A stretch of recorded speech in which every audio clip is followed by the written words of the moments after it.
வணக்கம். நான் கலைக்கண்ணன், ஆதித்தமிழர் முன்னேற்ற கழகத்தினுடைய நெல்லை மாவட்ட செயலாளர். எல்லாருக்கும் தெரியும். ஒரு முக்கியமான செய்தி பேசுறதுக்காக இந்த வீடியோ. ஒரு 2 நாளுக்கு முன்னாடி மதுரையில் ஆதித்தமிழர் பேரவையினுடைய தலைவர் திரு அதியமான் அவர்கள் ஒரு பொதுக்கூட்டத்தில் ஒரு ஸ்பீச் பேசியிருக்கிறார். அது என்னங்கிறத இந்த வீடியோல பாருங்க. தமிழக முதல்வர் அவர்களை சந்தித்து ஒரு கோரிக்கை கொடுத்து விட்டு வந்திருக்கிறேன். என்ன கோரிக்கை? அவரிடம் சொன்னேன், நாங்கள் ரொம்ப பாதிக்கப்பட்டிருக்கிறோம். நீங்கள் திராவிட முன்னேற்ற கழக கட்சியிலே இருக்கிற அருந்தியர்களுக்கு 10 தொகுதிகள் நீங்கள் ஒதுக்க வேண்டும். கட்சியில இருக்கிற அருந்தியர்களுக்கு, வேற யாருக்கு நீங்க தராதீங்க, கட்சியில் இருக்கிறவங்களுக்கு கொடுங்க. வீடியோ பார்த்துருப்பீங்க. என்ன பேசியிருக்காருங்கிறது நல்லா தெரிஞ்சிருக்கும். அதாவது என்ன பேசுறாருன்னா, நான் போய் ஸ்டாலினை சந்திச்சேன், ஒரு முக்கியமான கோரிக்கையை வச்சேன். வரக்கூடிய தேர்தலில் திமுக இருக்கக்கூடிய அருந்ததியர்களுக்கு 10 சீட்டு கொடுக்கணும். நல்லா கேட்டுக்கோங்க, திமுக இருக்கிற அருந்ததியர்களுக்கு 10 சீட்டு கொடுக்கணும், வேற யாருக்கும் கொடுக்க கூடாதுங்கிறார். வேற யாருன்னா யார்? திமுகவினுடைய வெற்றிக்காக உண்மையிலேயே விசுவாசமாக, உண்மையாக, நேர்மையாக உழைச்சிக்கிட்டு இருக்கக்கூடிய தமிழ் புலிகள் கட்சியினுடைய தலைவர் நாகை திருவள்ளுவன் அவர்கள், திராவிட தமிழர் கட்சியினுடைய தலைவர் அண்ணன் வெண்மணி அவர்கள், ஆதித்தமிழர் கட்சியினுடைய தலைவர் அண்ணன் ஜக்கைன் அவர்கள், இவங்கெல்லாம் இப்போ கடந்த ஒரு மாத காலமா பாத்தீங்கன்னா தமிழ் புலிகள் கட்சி சார்பா ஒரு மிகப்பெரிய மாநில மாநாடு, திராவிட தமிழர் கட்சி சார்பா கோயம்புத்தூர்ல மிகப்பெரிய மாநாடு, ஆதித்தமிழர் கட்சி சார்பா பாத்தீங்கன்னா ஒரு மிகப்பெரிய நெடும் பயணம், அதாவது கன்னியாகுமரியில இருந்து சென்னை வரைக்கும் திமுகவுடைய வெற்றிக்காக ஒரு பரப்புரை பயணம். இவ்வளவு தூரம் அவங்க உழைச்சிக்கிட்டு இருக்கிறாங்க திமுகவுடைய வெற்றிக்காக. ஆனா அதியமான் எந்த வேலையுமே இப்ப வரைக்கும் செய்யல திமுகவுடைய வெற்றிக்காக. ஆனா அவர் என்ன சொல்றாரு, இப்ப இந்த தலைவர்களுக்கெல்லாம் நீங்க சீட்டு கொடுக்க கூடாது, திமுக இருக்கிற அருந்தியர்களுக்கு 10 சீட்டு கொடுக்கணும்னு சொல்றாரு. நியாயம் தான், ஏத்துக்கிறோம். திமுக 10 இல்ல 20 சீட்டு கூட கொடுக்கட்டும். ஆனால் இந்த தலைவர்களுக்கு சீட்டு கொடுக்க கூடாதுன்னு சொல்றதுக்கு திரு அதியமான் அவர்களுக்கு என்ன தகுதி இருக்கு, உரிமை இருக்கு? இந்த தலைவர்கள், இந்த அதியமான் தவிர்த்து மீதி இருக்கக்கூடிய தலைவர்கள் அவங்க என்ன தெரியுமா சொல்றாங்க, எங்களுக்கு சீட்டு கொடுக்காட்டாலும் பரவாயில்ல, அதியமான் அவர்களுக்கு ஜெயிக்கக்கூடிய தொகுதியை கொடுங்க அப்படின்ட்டு இவங்க சொல்றாங்க. ஆனா அதியமான் அவர்கள் என்ன சொல்றாங்க அப்படின்னா, எனக்கு சீட்டு கொடுக்காட்டாலும் பரவாயில்ல, இந்த தலைவர்களுக்கு சீட்டு கொடுக்கக்கூடாதுன்னு நினைக்கிறாங்க. இப்படி ஒரு மூத்த தலைவர் இப்படி பேசலாமா? மத ஒரு விஷயம் திரு அதியமான் அவர்கள் தெரிஞ்சுக்கணும். திமுக இருக்கக்கூடிய, அதிமுக இருக்கக்கூடிய அருந்ததியர்கள் எவ்வளவுக்கு பேருக்கு இருக்கிறாங்க. அவங்க ஆளுங்கட்சியா வந்த பிறகு சட்டமன்ற உறுப்பினர்களாக இருந்திருக்கிறாங்க, அமைச்சர்களாக இருந்திருக்கிறாங்க, இன்னும் பல பொறுப்புகள் எல்லாம் இருந்திருக்கிறாங்க. ஆனால் இவர்கள் யாராலையும் இந்த சமூகத்தினுடைய முன்னேற்றத்துக்கு எந்த பலனும் இல்லை. குறிப்பா அதிமுக திமுக இருக்கிற எந்த அருந்தியர்களாலையும் சமூகத்துக்கு எந்த பலனும் இல்லை. அவங்க எந்த இடத்துலையும் சமூக மக்கள் பாதிக்கப்படும் போது எந்த போராட்ட களத்திலையும் நின்னதில்லை. ஆனால் இந்த 25 வருஷ காலமா இந்த அருந்ததியர் சமூகம் இன்னைக்கு ஒரு அரசியல் விழிப்புணர்வு அடைந்த ஒரு சமூகமா இருக்கு. அப்ப அரசியல் விழிப்புணர்வு அடைந்த ஒரு சமூகத்துக்கு நாம சீட்டு கொடுக்கணும் அப்படிங்கிற ஒரு நிர்பந்தம் திமுகவுக்கும் அதிமுகவுக்கும் உருவாகுது. இந்த நிர்பந்தத்தை உருவாக்கியவர்கள் திமுகலையும் அதிமுகலையும் இருந்தவர்கள் இல்லை. அதை திரு அதியமான் அவர்கள் தெரிஞ்சுக்கணும். இந்த நிர்பந்தத்தை உருவாக்கியவர்கள் யார்? நீங்க உட்பட, அண்ணன் திருவள்ளுவன் உட்பட, அண்ணன் ஜக்கைன் உட்பட, அண்ணன் வெண்மணி உட்பட, இன்னும் பல்வேறு தலைவர்கள் உட்பட, கீழ்மட்டத்தில் உழைக்கக்கூடிய பல்வேறு தொண்டர்களுடைய உழைப்பால, போராளிகளுடைய உழைப்பால இன்னைக்கு இந்த அரசியல் விழிப்புணர்வு உருவாகி இருக்கு. இன்னைக்கு அருந்தியர்களுக்கு சீட்டு கொடுக்கணுங்கிற நிர்பந்தம் இவர்களால உருவாகி இருக்கு. அப்ப இந்த மக்களுடைய எதிர்பார்ப்பு என்ன அப்படின்னா, அருந்ததியர் மக்களுடைய எதிர்பார்ப்பு என்ன இன்னைக்கு அப்படின்னா, சமுதாய தலைவர்களுக்கு திமுகவும் அதிமுகவும் சீட்டு கொடுக்கணும்.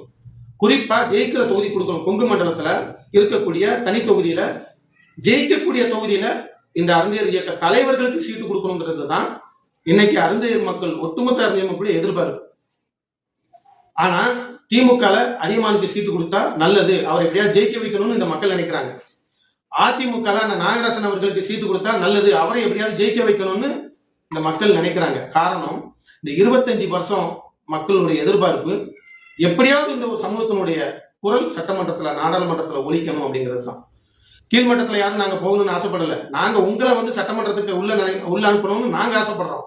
ஆனா நீங்க என்ன ஆசைப்படுறீங்கன்னா, திமுக இருக்கக்கூடியவங்க உள்ள போகணும் அப்படின்னு ஆசைப்படுறீங்க. அப்படின்னா நீங்க ஒண்ணு பண்ணுங்க, ஆதித்தமிழர் வேற கலைச்சிட்டு திமுக போய் சேர்ந்துருங்க, பிரச்சனையே கிடையாது. ஏன்னா இந்த சமூகத்தினுடைய வளர்ச்சி உங்களாலதான் ரொம்ப தடைபடுதுங்கிறத விட நீங்க தான் முட்டுக்கட்ட போடுறீங்க.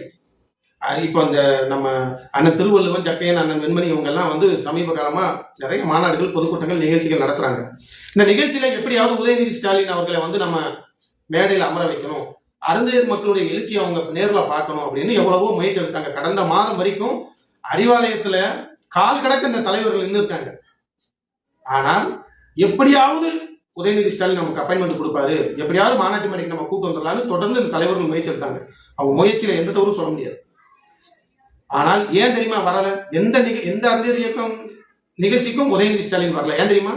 இந்த அதியமான் இருக்கிறார, இவர் ரொம்ப ரொம்ப ரொம்ப நல்லவர். என்ன தெரியுமா? அந்த சமூகத்துக்கு எந்த நல்லதும் நடந்துடக்கூடாதுங்கிறதுல ரொம்ப தெளிவா இருப்பார். இவர் என்ன பண்ணியிருக்காரு, இந்த நிகழ்ச்சிகள்ல எந்த நிகழ்ச்சியிலும் உதயநிதி ஸ்டாலின் கலந்துக்க கூடாது அப்படின்ட்டு அவரால் முடிந்த வேலையை பூரா செஞ்சிருக்காரு. அதனாலதான் KS ராஜ்கவுண்டர் அவர்கள், அதாவது புதிய திராவிடர் கழகத்தினுடைய தலைவர் KS ராஜ்கவுண்டர் அவர்கள் வந்து ஒரு மாநாடு நடத்தினாரு. அந்த மாநாட்டுக்கு உதயநிதி ஸ்டாலின் சிறப்பழைப்பாளர் கலந்துகிட்ட பிறகு, சரி அருந்ததியர் இயக்க தலைவர் ரொம்ப மாசமா நம்ம கிட்ட ஒரு டேட் கேட்கறாங்க, அவங்க மாநாட்டுக்கு நம்ம போவோம்னு ஒரு ஒப்புதல் கொடுக்குற இடத்துக்கு அவரும் வந்திருக்கிறாரு. ஆனால் அதியமான் என்ன பண்ணிட்டாரு அப்படின்னா, அவரும் மாநாடு நடத்த மாட்டாரு, உதயநிதியை கூப்பிட்டு மாநாடு நடத்த மாட்டாரு, ஸ்டாலினை கூப்பிட்டு மாநாடு நடத்த மாட்டாரு. ஆனா சரி மற்ற தலைவர்கள் இவ்வளவு தூரம் உழைக்கிறாங்களேன்னு பாராட்ட மாட்டாரு. இவர் என்ன பண்ணியிருக்காரு, எந்த நிகழ்ச்சிக்கும் நீங்க போகக்கூடாது, நீங்க இங்க வந்தீங்க அப்படின்னா இங்க வந்து இரு சமூகங்களுக்கு மத்தியில பிரச்சனைகளை உருவாக்கி விட்டுருவாங்க அப்படின்லாம் வேண்டாத பொய்யெல்லாம் சொல்லி எந்த நிகழ்ச்சியிலையும் திரு உதயநிதி ஸ்டாலின் அவர்களை கலந்துக்க முடியாத அளவுக்கு திரு அதியமான் பண்ணி வச்சிருக்கிறார். சரி, அதை தான் நீங்க பண்ணி தொலைச்சிங்க, சரி ரைட்டு. இந்த தலைவர்கள் அவங்களால முடிந்த முயற்சிகளை எடுத்து எப்படியாவது நம்ம ஒரு சீட்டு வாங்கணும், தொகுதி வாங்கி எப்படியாவது நம்ம ஜெயிக்கணும், நம்ம மக்களுடைய 25 வருஷ எதிர்பார்ப்பு நாம் அதை நிறைவேற்றணும் அப்படின்னு ஒரு பக்கம் முயற்சி எடுத்துட்டு போனா, நீங்க என்ன பண்றீங்க, திமுக இருக்கிறவங்களுக்கு சீட்டு கொடுங்க, ஆனா இந்த தலைவர்களுக்கு கொடுக்குறாங்கன்னு போய் கோரிக்கை வச்சிருக்கீங்க.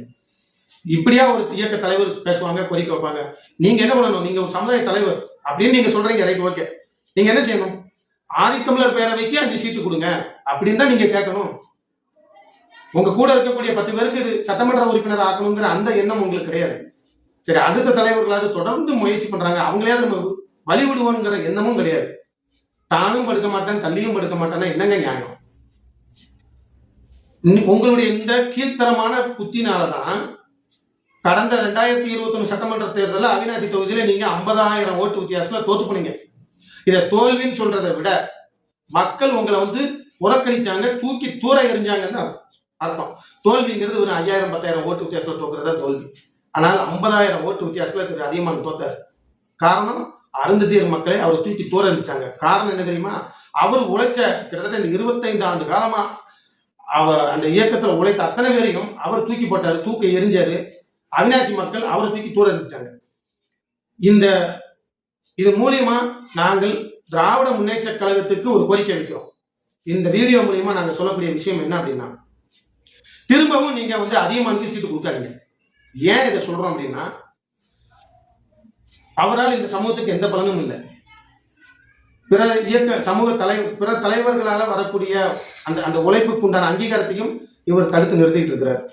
அதியமான் தவிர்த்து மீது எந்த தலைவர்களுக்கு வேணாலும் நீங்க சீட்டு கொடுங்க, மக்கள் உங்களுக்கு ஓட்டு போடுவாங்க. ஆனால் நீங்க என்ன நினைக்கீங்க அப்படின்னா, வெண்மணி போன்ற தலைவர்களோ, ஜக்கையன் போன்ற தலைவர்களோ, திருவள்ளுவன் போன்ற தலைவர்களையோ வளர்த்து விட்டுறக்கூடாது, அவங்களுக்கு ஒரு சிறு அங்கீகாரம் கூட கொடுத்துடக்கூடாது அப்படின்னு நீங்க நினைக்கிறீங்க.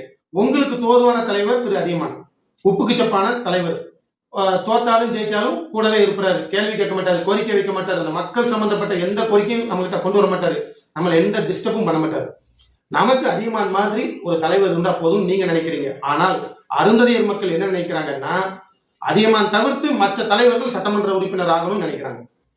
ஆனால் திமுக திட்டமிட்டு எந்த அருந்ததியர் இயக்க தலைவர்களுக்கும் ஒரு சிறு அங்கீகாரம் கூட கொடுக்காம இருக்கீங்க. கடந்த 2021 சட்டமன்ற தேர்தலில் அனைத்து அருந்ததியர் இயக்கங்களும் உங்களுடைய வெற்றிக்காக பாடுபட்டாங்க. ஆனால் இன்னைக்கு இந்த அடுத்து 2026 வந்துட்டு, ஆனால் இன்னைக்கு வரைக்கும் ஒரே ஒரு அருந்ததியர் இயக்க தலைவருக்கு கூட ஒரு சிறு அங்கீகாரம் நீங்க கொடுக்கல, ஒரு நலவாரிய தலைவர் பொறுப்பு கூட நீங்க கொடுக்கல. இந்த அதிருப்தி திமுக மேல இருக்குன்னு தெரிஞ்ச உடனே இப்ப கடந்த வாரத்துல அருந்ததியர் இயக்க தலைவர்களை பூரா கூப்பிட்டு அறிவாலயத்துல சின்னதா ஒரு பேச்சுவார்த்தை நடத்தின மாதிரி ஒரு நாடகத்தை நடத்திக்கிட்டு இருக்கீங்க. இது நாடகங்கிறது எல்லா அருந்ததியர் மக்களுக்கும் தெரியும். இந்த தலைவர்களுக்கு சீட்டு கொடுத்தால் மட்டுமே, அதுவும் குறிப்பா வெற்றி பெறக்கூடிய தொகுதியில சீட்டு கொடுத்தால் மட்டுமே உங்களுக்கு அருந்ததியர் மக்களுடைய வாக்கு வரும். இல்லை அப்படின்னா நிச்சயம் சொல்றோம், இந்த முறை ஆதித்தமிழர் முன்னேற்ற கழகத்தினுடைய தலைவர் நாகராசன் அவர்களுக்கு அதிமுக சீட்டு கொடுக்கறதுக்கான எல்லா பணிகளும் நடந்துகிட்டு இருக்கு. அவருக்கு சீட்டு கொடுத்தால் நிச்சயம் அதிமுகவை பொறுத்த வரைக்கும் வெற்றி பெறக்கூடிய தொகுதியில தான் சீட்டு கொடுப்பாங்க. ஒருவேளை எந்த தொகுதி கொடுத்தாலும் அந்த வேட்பாளரை வெற்றி பெற வைக்கிற அத்தனை வேலையும் அதிமுக செய்யும். அந்த நாகராசன் அவர்களுக்கு சீட்டு கொடுத்து அதிமுக வெற்றி பெற வைத்தால் ஒட்டுமொத்த அறிஞர் மக்களும் அதிமுக பக்கம் தான் போகும். இத இந்த தேர்தலில் வரக்கூடிய சட்டமன்ற தேர்தலில் திமுகவும் உணரப்போகுது. இந்த சமூகத்தினுடைய முன்னேற்றத்துக்கு தடைகள்ல இருக்கக்கூடிய அதிகமான அவர்களும் உணரப்போகிறார். உங்க 2 பேரையும் திமுகவையும் திரு அதிகமான அவர்களையும் அருந்ததியர் மக்கள் கொங்கு மண்டலத்துல தூக்கி எறிய போறாங்க. கடந்த சட்டமன்ற தேர்தல் எப்படி தூக்கி எறிஞ்சாங்களோ அதே மாதிரி இந்த தேர்தலையும் உங்களை தூக்கி எறிய போறாங்க. பொறுத்திருந்து பாருங்க, நிச்சயம் தூக்கி எறிவார்கள். அதுக்கான அத்தனை வேலைகளும் அருந்ததியர் மக்கள் செய்து கொண்டிருக்கிறாங்க. நிச்சயம் தேர்தலை பிரதிபலிக்கும். நன்றி.